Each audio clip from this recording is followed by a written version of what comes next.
Welcome to Chris Parkin Shooting Sports. This is the CZ457 Stainless Synthetic. Now, I've reviewed most of the CZ457 range in 2 rimfire and 17 HMR. This is one of the last to go, and it's actually one I'm rather liking, so please stick with me, watch the full review. And I'll add a playlist at the end so you can see all the other CZ457s in comparison.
Right, well, you've seen me out using it. I had a great amount of fun shooting this rifle. I do always love 2 rimfire, and I do love CZ457s. I have reviewed most of the variants of it. I own one of them myself, the LRP, but well, there are some I like more than others, but this is the one of the ones I do like a lot. So this is the Stainless Camo Synthetic. I really like the camo stock. I really like the contrast of the colours between the black and the silver, or the silver grey, and then the camo stock. And when I was looking at some of the footage I was editing earlier, and the backgrounds against the sort of the hedge line and the barbed wire fence, everything like that, I like the way it just kind of fits in, and it sort of, yes, it doesn't disappear, but I don't know, I just like that combination of the looks on it. I've covered the 457 in massive detail in terms of how it works, but this is the same in most respects to that. I can't show you on YouTube because it'll demonetize me, but if you take the action out of the stock, there are 2 T25 Torx bolts underneath, and then there are 2 bolts on the front of the action. The barrels are removable and interchangeable, so you can have this rifle in 22LR, 17HMR, 22WMR. This one's got the slim profile 20-inch 22LR barrel. Now I can't yet find out whether it's available in a 16-inch barrel or whether it's available in a 17HMR. I must admit, if it was a 16-inch 17HMR, I don't think I'd be sending it back, because my 17HMR is a bit old, it's a bit bashed up, and maybe I fancy a new one. 5-round magazine we've looked at multiple occasions. They just slot in, load in the top, that's no problem at all. Bolt operation with a safety catch on the front there, 2 positions, forward fire, rear for safe. It doesn't lock the bolt handle, but it's not a huge deal. We've got the left side bolt release catch here, bolt comes out easily. We've got 2 extractor claws and a manual injector, so you can see in the video you get ejection exactly as much as you sort of operate the bolt. So if you just pop it out like that, flips out, and if you're really fast and hard on the bolt, pings it out further.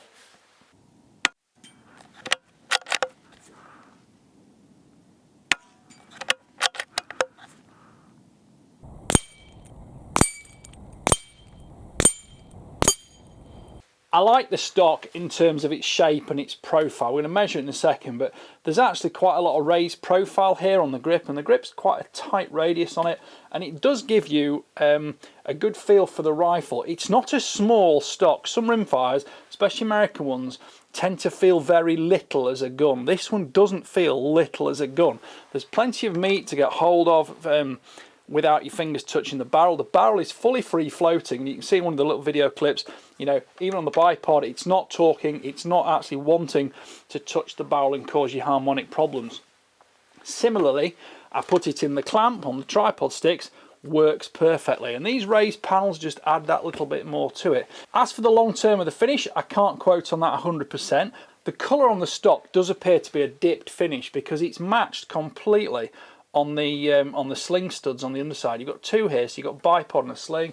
You've got another one at the back for the sling. Scope mounting is with an 11mm dovetail. I've just taken it apart basically because I'm going to be doing some of the measurements on it, so I wanted it out of that.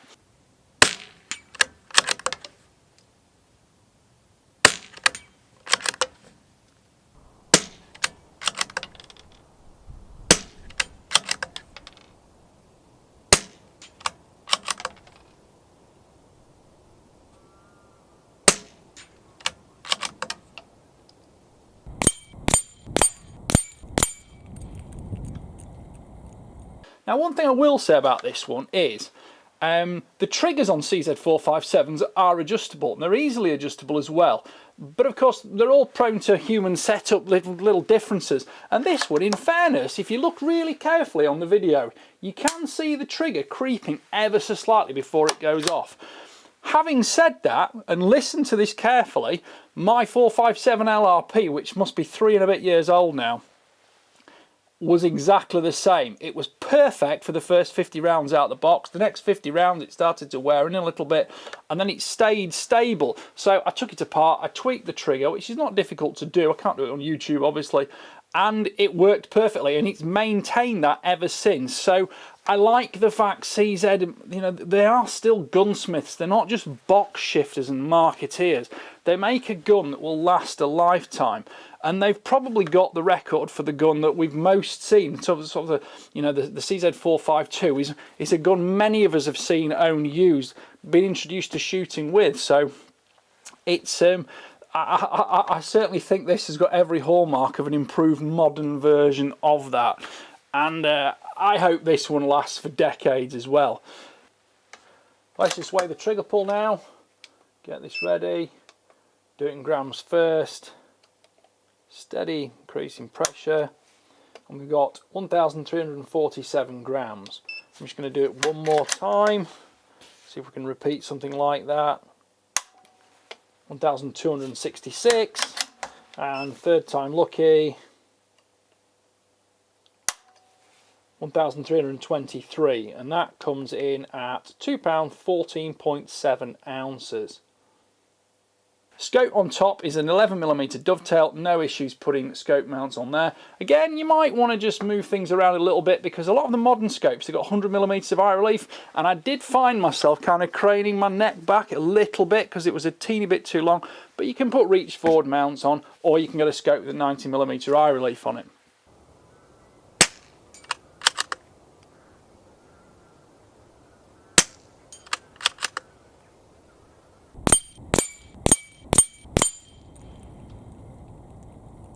The trigger guard's polymer, that's no issue, and funnily enough I've been using this rifle today alongside a very heavy chassis rifle in a large caliber, which was utterly horrible to use because it's -3 outside today, so if you forgot your gloves on it you were stuck to it, whereas this, you know, maintains a nice feel to it, and of course being polymer it doesn't draw all the heat out of your hands. So I've taken all the accessories off, I'm going to weigh it now, I'll tell you what the weights are. In good old grams, it's 2,397 grams. In freedom units, as my American viewers like to call them, it is £6, 4.5 ounces. So, and they will also like me to call it a CZ457 as well. But you know, I can be multicultural, make sure I get all the linguistic nuances in there. But this rifle is a joy to shoot. I've shot it far too much today, to be quite honest. So much so, it's quite late at night now while I'm trying to get this video done. I'll just give you some of the stats on the overall size of it. Overall length with this 20-inch barrel unit is 38.5 inches, freedom units there, and that is 977 millimeters. Length of pull, good. Length of pull is exactly 14 inches, which is 356 millimeters. And that is what makes this rifle have quite a sort of grown-up ergonomic to it. Again, it doesn't feel like this teeny tiny little toy, but it is light and it's so easy to handle. It's totally ambidextrous, so you can shoot it from the off shoulder if that suits you. I don't think there's a left one available yet, but who knows, that may change in the future. As you'll see on the video, screw cut 1/2 inch for moderator. I put a sack moderator on, it's 1/2 inch 20 screw cut, easy to put that on. And I use a selection of ammunition, both subsonic and supersonic high velocity ammunition.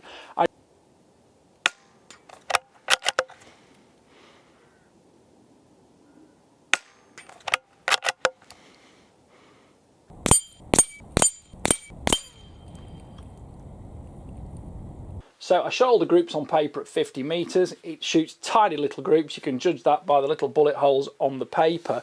And I also shot some steel a bit faster, a bit more fun from different positions at 100 metres. I also used a sound meter with it too, to give you a little bit of a bit more information on what the different types of ammunition do in terms of the speed relative to what sound it is. And obviously the high velocity goes supersonic, you've got a lot more noise from it, and the subsonic, especially the RWS, is very, very quiet. I will say, I think there might have been a mistake with the RWS R50 reading, because that came out extraordinarily low, but there was a helicopter buzzing around locally, and I'm not sure if that might have interfered and interrupted with that a little bit.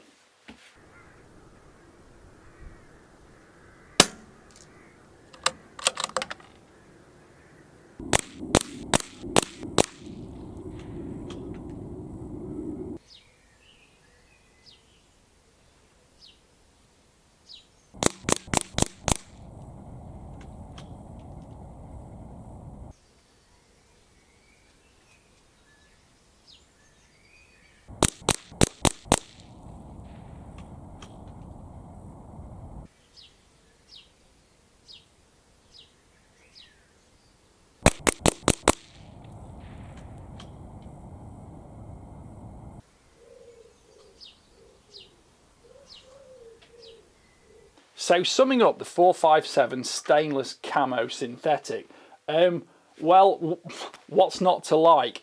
It's practical, it's accurate, it's not too expensive. I'll put some links in the description so you can get more details on it. Yes, in an ideal world, probably I'd go for a 16-inch barrel, either in a 22 LR, or if you could get it in a 17 HMR. But it's got the interchangeable barrel system, so you've not got a huge issue with that. I like the looks of it, I like the way it handles, I like the grip, and I just think it's a really nice gun. And if I didn't have a 457 LRP, I think I'd buy this. But it's very important to remind you all again, I've reviewed all of these rifles. Fundamentally, none particularly are more accurate than the rest. The LRP does have a little bit more because it's got the matched chamber, as does the chassis version. But in terms of handling and ergonomics, that's what you have to choose with your 457 rifle. What do you want it to look like? How do you want it to handle? Do you want a short gun to use in the vehicle? Do you want a longer gun you're only ever going to use for precision rifle events? You know, it's entirely up to you. And the fundamentals of the 457 and its total modularity are one of the things I love about it, because yeah, although in a way it's hard to buy one, because you think, well, I could have that one, I could have that barrel, and I want that one with that barrel, and there we go. But anyway, to cut a long story short, I want that in a 17 HMR with a 16-inch barrel, and I would put a Picatinny rail on it as well. Well, I hope you've enjoyed watching that review. Please like, subscribe, comment, click the notification bell, and make sure you keep track of my regular uploads. Thanks for watching. Bye for now.